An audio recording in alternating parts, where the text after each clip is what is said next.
বসো, শুরু করেছো। লসাগু যখন আমরা করব তখন আমাদের এখানে এখন কয়টা সংখ্যা আছে সবাই বলবো? হ্যাঁ, তিনটা সংখ্যা। এখানে আরো বেশিও থাকতে পারে, কিন্তু আমাদের খেয়াল করতে হবে যে এখানে দুইটা সংখ্যাকে ভাগ করা যাবে এমন একটি সংখ্যা দিয়ে আমাদেরকে শুরু করতে হবে, এবং সেই সংখ্যাটা আমরা ছোট থেকে শুরু করতে পারি। কি দিতে পারি আমরা? দেখো এখানে আছে জোড় সংখ্যা, আছে বিজোড় সংখ্যা আছে।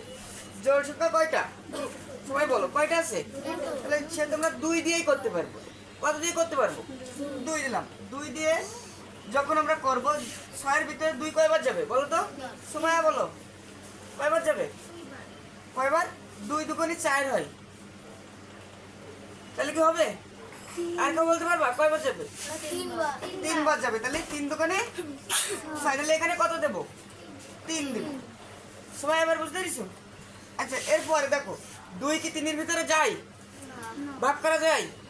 কোনো কিছু করা যায় না। তাহলে 3 এখানে কি হবে? বসে যাবে। 2 4 এর ভিতরে কয়বার যায়?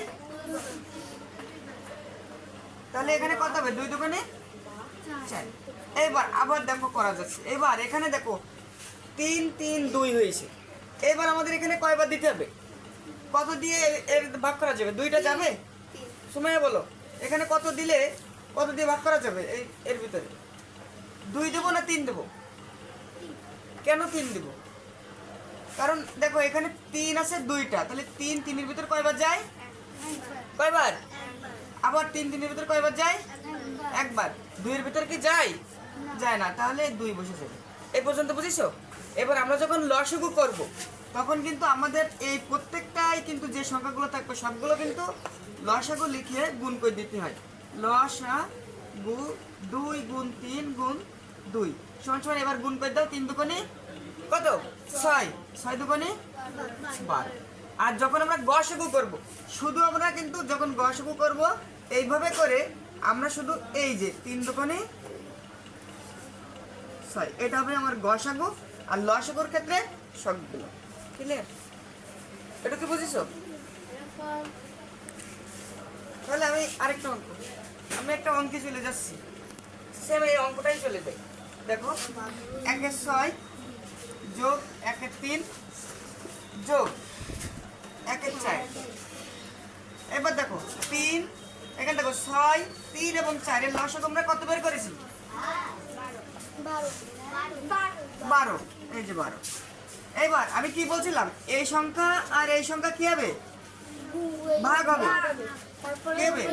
আর যেটা বেরোবে আমাদের যে ভাগফল বেরোবে সেই ভাগফলটা যে এর সাথে কি হবে? গুণ হবে। মনে আছে তো সবার? তাহলে 6 12 এর ভিতরে কয়বার যায়? 2। জোরে বলবা, কয়বার যায়? 2 বার। সেই 2 একের সাথে কি হবে? 2 একে 2। এখানে কোন চিহ্ন? যোগ। তাহলে যোগ দিয়ে দিলাম। 3 12 এর ভিতরে কয়বার যায়? 4 বার। 4 বার। সেই 4 একের সাথে গুণ হলে কি হবে? 4 একে 4 যোগ 4 12 এর ভিতরে কয়বার যায়? 3 বার। 3 বার। 3 একে 3। এটা বুঝিছো? হ্যাঁ। এইবার আমাদের কাজ কি? যোগের কাজ। যোগ করো, নিচে আগে 12 পাতায় নিব। এবার যোগ করো। 4 আর 3 7, 7 আর 2 9। এবার আমাদের একটু কাটাকাটির পালা। দেখো 3 3 9, 3 এর 4 12। তাহলে উত্তর কত হচ্ছে? 4। এটা হচ্ছে কি? বুঝতে পেরেছো? বুঝতে পেরেছো?